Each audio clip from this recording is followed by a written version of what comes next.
Lagunya rupa dia kawan.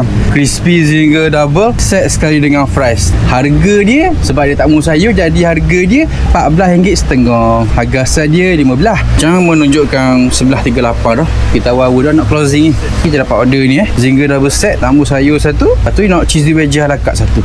Dia tambah sayur, kita letak terus ayam tak ayam, tak cheese keping, ayam seketul cheese keping, cili sikit, mayonis. Kita tutup. Oh kawan, burger saja kawan.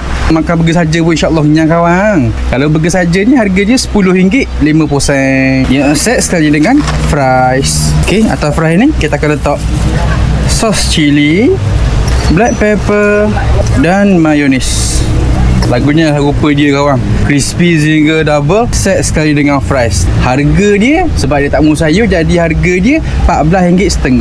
Harga asal dia RM15. Tapi dia tak mung sayur, kita potong 5%. Jadi RM14.5. Lagunya rupa dia kawan. Right. Lepas tu dia nak wedges satu, mayonis dan sos cheese.